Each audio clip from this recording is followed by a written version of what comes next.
Hello, BookTube. I've got some mail for you today on an absolutely beautiful, serene Monday here. Just the absolutely normal kind of day that you expect at the end of November in Boston, 60, 65 degrees Fahrenheit. No hint of any kind of precipitation, no chill, no ice, no freeze, no nothing like that, no wind.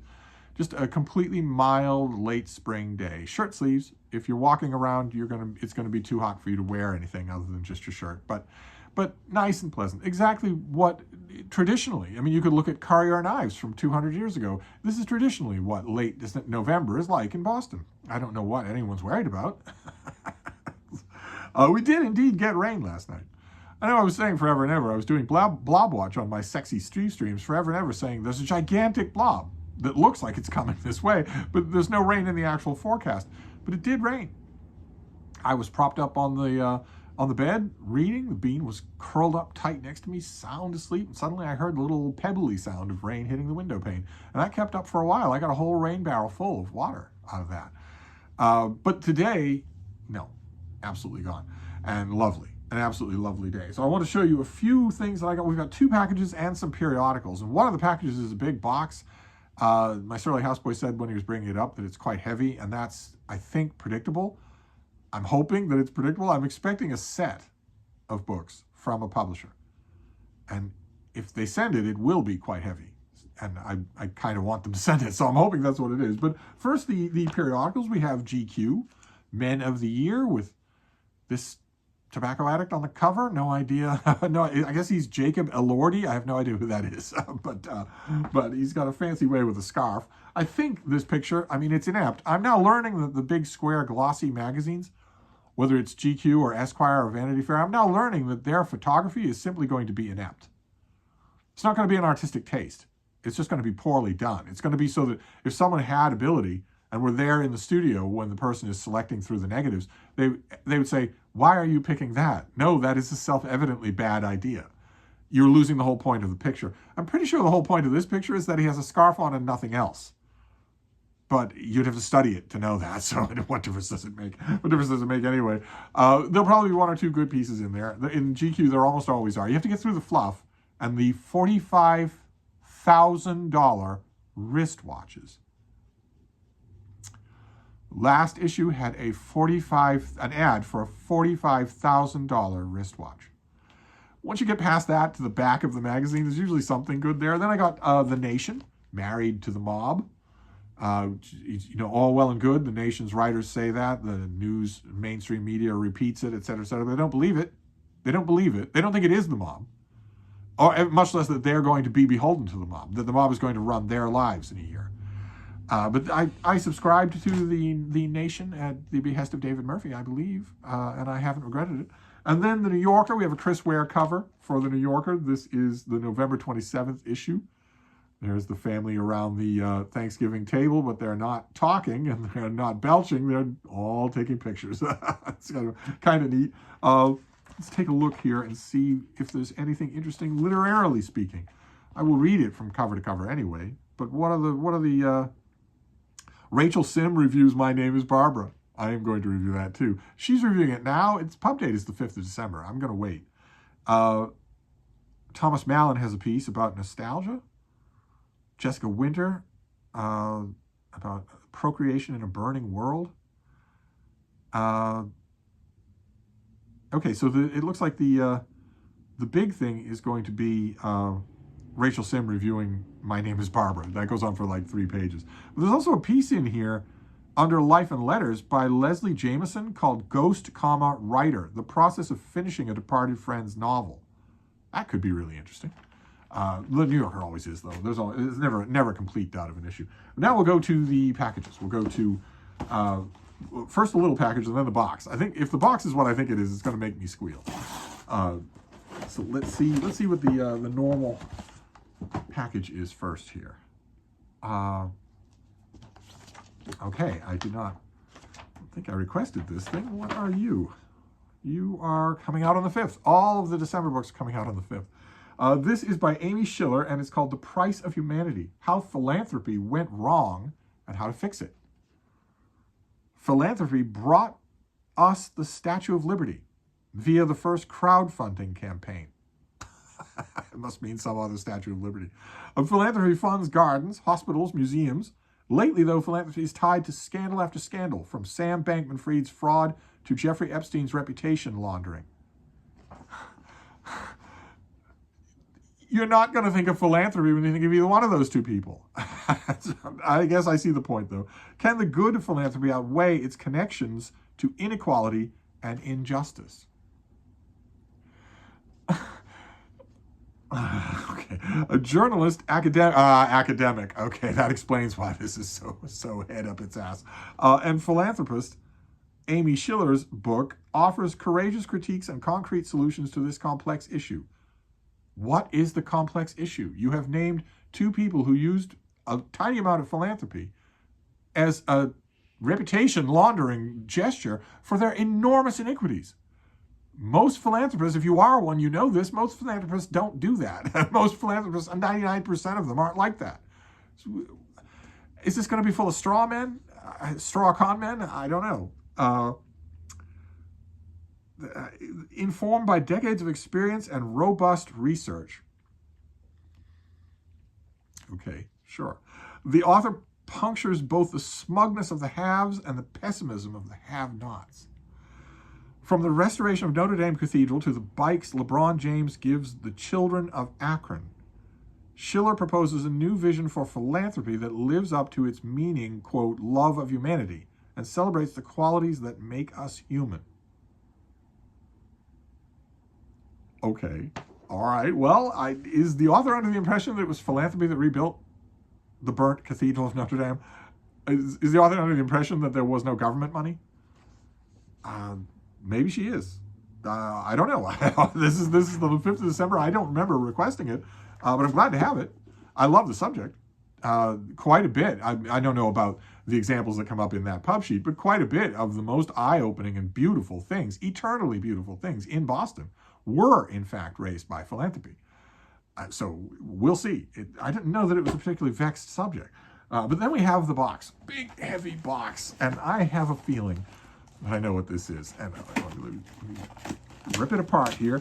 I have a feeling that this is going to make me squeal. The publisher's a little bit getting it to me, but oh no, no, this is not that at all.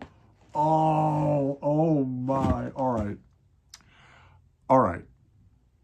This is a violation of rule number 1 on this channel. Violations of rule number 1 on this channel don't get much more flagrant than this. I actually alluded to this the other day, but I was wrong when in that mail haul. Rule number 1 on this channel, for those of you who are new, is don't send me a book. Don't buy me a book. Don't do it. No matter what. No matter how much you loved it. I know what I want, and I want what I know. If you pick out a book for me, I will have already read it, almost certainly, and I will have decided a long time before we were talking to each other whether or not I want to have a copy. And if I don't want to have a copy, I'm not going to keep it because it's a gift from you. I've had to go through this with people in real life, face to face, for decades. There is no such thing as anyone else having a claim on my shelf space. If I don't want the book, I'm not going to keep it, no matter who it comes from. There are only 5 exceptions to that rule, and they aren't here. They're in a safe deposit box. If it's just an ordinary book, I'm not going to do it. And you only add insult to injury when you break rule number 1, pay for a book, give it to me, and then as sort of a parting shot say, I think you'll really like it.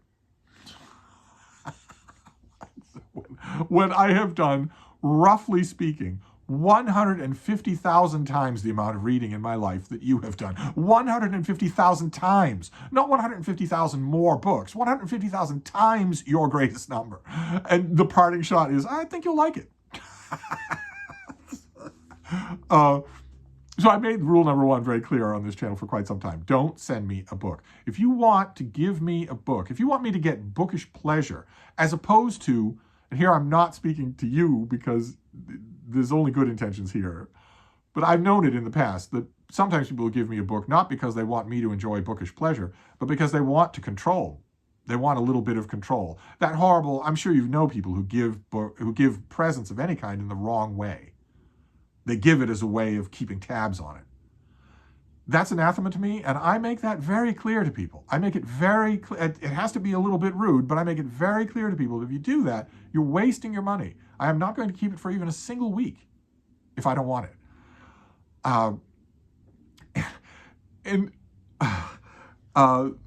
If you want me to have that bookish joy, leaving aside the question of that control business, if you want me to have bookish joy, then simply call in store credit at the Brattle Bookshop in Boston.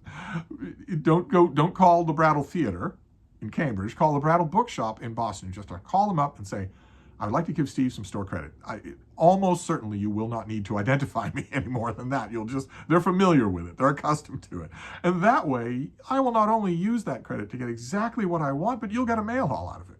You'll get a Brattle book haul out of it. Not anything else. And one of you, who shall remain nameless, broke that rule and sent me a stack of brand new Iris Murdoch paperbacks in the orange spine penguin trade paperback format that I really like. I really like that format. If I want to do a systematic reread of Iris Murdoch, and that's the form that I would want. My ebooks are incomplete, first of all, and they're all over the map in terms of what they look like.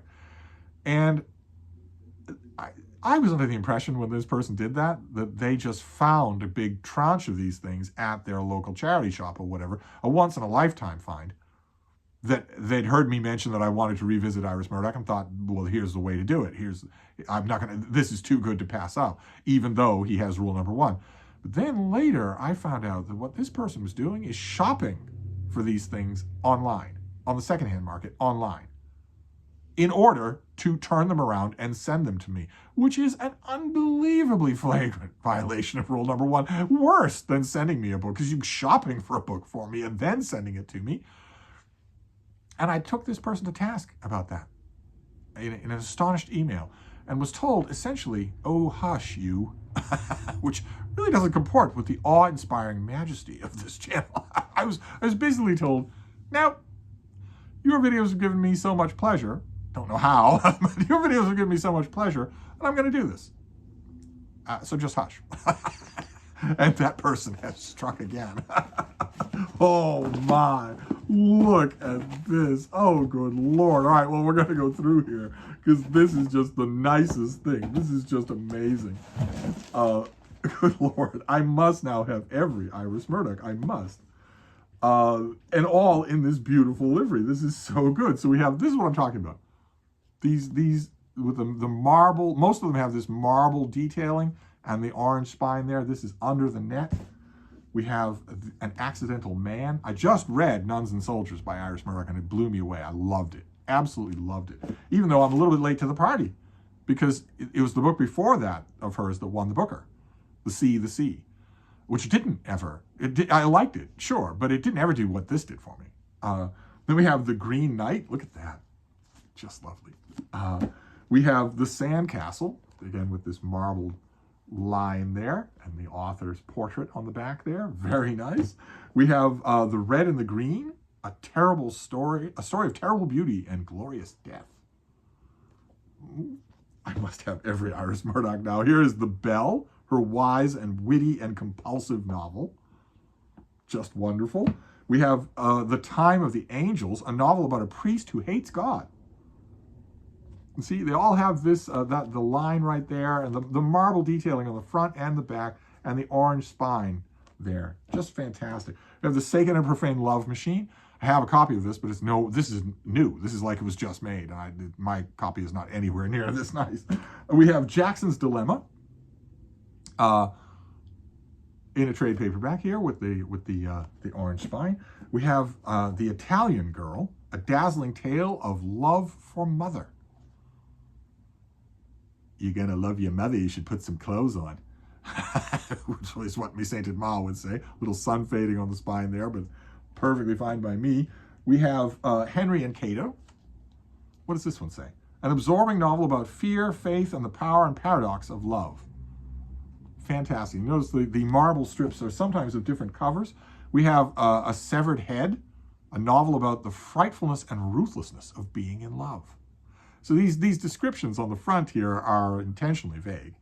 I think by this point they were probably being tailored to her pre-existing fan base, I'm pretty sure. Because you couldn't sell it with a tagline like that. You'd have to flip it over. There's a description on the back of every one of these. Then we have The Sea. Probably her most famous novel. A rich, crowded, magical love story, this is called. This one I know fairly well. But I'm glad to have, matching. I now have a whole shelf of Iris Murdoch thanks to this one person. And finally, The Black Prince. Again, in this format. So, good Lord. I wasn't expecting to do a Steve pyramid, but I've got all of this Iris Murdoch. This is just incredible. All right, well, if you're watching, you malefactor, thank you very, very much for all of these books. That is incredible. So there you go. This, plus the pile that I already have, is an entire shelf of Iris Murdoch. Almost certainly everything. So, I mean, these things will be the bulk of a systematic reread, and then adding on to that will be, there are 2 biographies that I know of, and also those books by John Bailey that I'll want to reread. I wasn't their biggest fan when they were coming out, but I'll need them now. I think also there's a collection of letters. I'll have to look into that, but I'm certainly set for the fiction. I am certainly set for the fiction. Wonderful. Absolutely wonderful. All right, well, so we have a pile of Iris Murdoch and a book about giving things to people. So that's fairly well timed. That's the mail for today. I'm going to wrap this up, but I'll be back. Thank you, BookTube.